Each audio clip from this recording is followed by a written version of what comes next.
promesse qui tienne, elle refuse de rester un instant de plus sous le toit de cette immonde créature. Mais dans la forêt, Belle et Philibert sont bientôt encerclés par une meute de loups affamés. Soudain, un rugissement retentit dans la nuit. Un monstre gigantesque et déchaîné se rue sur le loup. La bête, avec rage, elle esquive griffures et morsures avant de repousser le assaillant.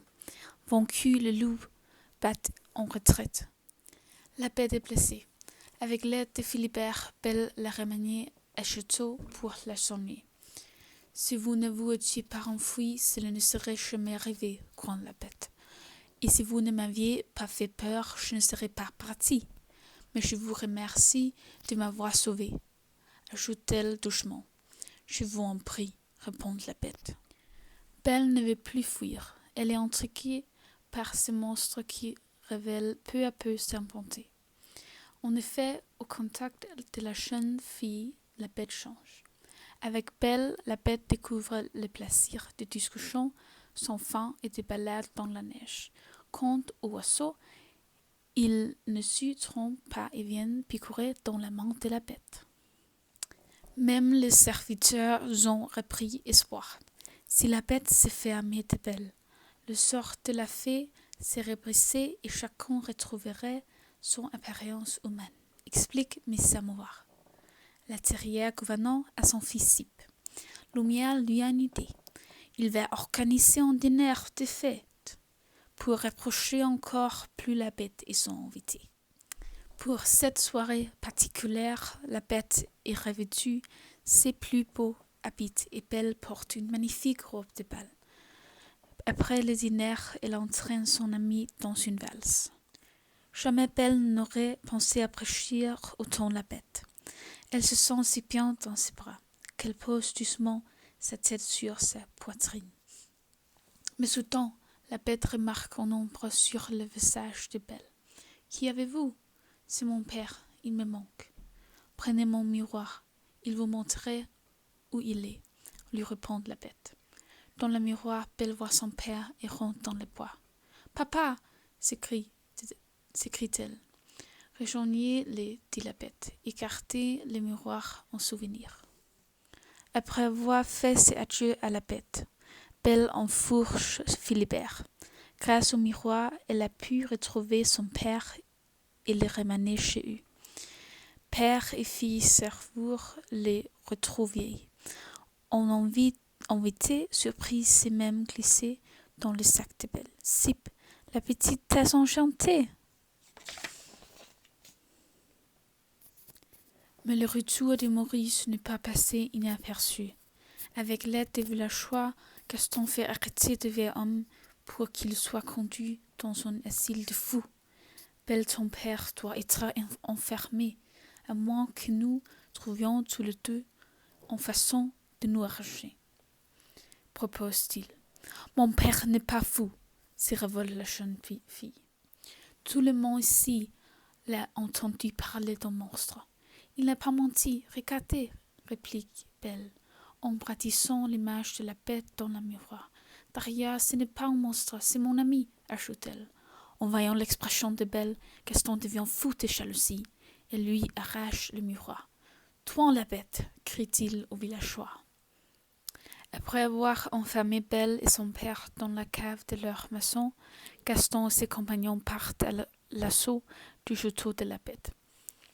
Guidés par le miroir, ils transportent un gigantesque tronc d'arbre pour enfoncer la porte de la demeure.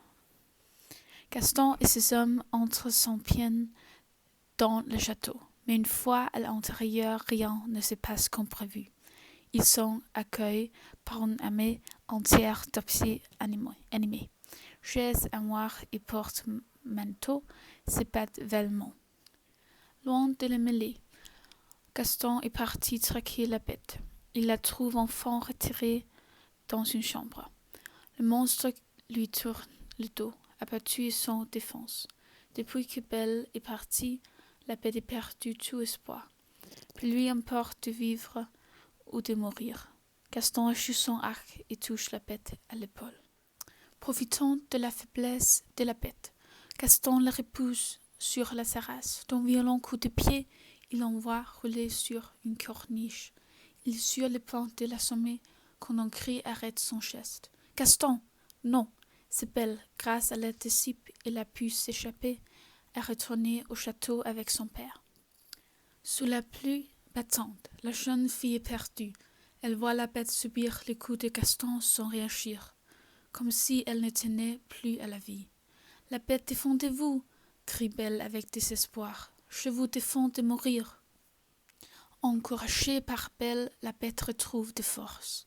D'un bond, elle se redresse et désarme Gaston. Elle le saisit à la gorge et le suspend dans le vide. « Non, par pitié, ne me tuez pas, le supplie Gaston. Je te laisse la vie sauve à condition que tu partes et que tu ne reviens jamais, lui accorde la bête. La bête abandonne son officier pour rejoindre Belle qui vient de monter sur la terrasse. « Belle, vous êtes revenue » s'écria la bête. « Je ne pensais jamais plus vous revoir, mais sans lui laisser du temps d'achever. » Sa phrase, Gaston revient à la charge. Il plante lâchement son poignard dans le dos de la bête. Sous le feu de la douleur, la bête chancelle. Elle est sur le point de basculer dans le vide, mais Belle le retient à la balustrade. Gaston lui perd l'équilibre et tombe lourdement en arrière, avant de s'écraser sur les rochers en contrebas. « Je vais mourir, Belle, murmure la bête, mais peu m'importe à présent car vous êtes revenue auprès de moi. »« Taisez-vous, s'écria la jeune fille. Je refuse que vous me quittiez. Je veux vous soigner, tout va s'arranger. Vous ne pouvez pas me lasser, car je vous aime, ajoute-t-elle dans un sanglot. À peine Belle a-t-elle prononcé ce mot qu'une pluie d'étoiles tombe du ciel. Comme par enchantement, le corps inanimé de la bête se soulève du sol. Sous le jeu stupéfait de Belle, la bête commence à se transformer. Et un beau jeune homme apparaît, d'abord déconcerté. Belle recule puis elle reconnaît le regard plein de bonté de son ami. Émouée, elle se jette dans ses bras. « C'est bien moi !» la rassure le jeune homme. « Une fée m'a jeté en sorte autrefois pour me punir de mon égoïsme. Ton amour m'a délivré. Moi aussi, je t'aime. » Le prince n'est pas le seul à retrouver son véritable aspect. Mais Samovar, Cip, Lumière et Pigment sont délivrés du sortilège et retrouvent leur apparence humaine. Même le repose-pied redevient en chant, pour la plus grande joie de tout. Belle et le prince se marient. Après la cérémonie, ils entament une valse sous l'œil ému de Maurice et des habitants du château. « Maman, est-ce qu'ils vont vivre heureux jusqu'à la fin du temps ?» interroge le petit Cip. « Oh oui, mon chéri, lui répond Miss Samoir, et c'est ce qu'ils ont fait.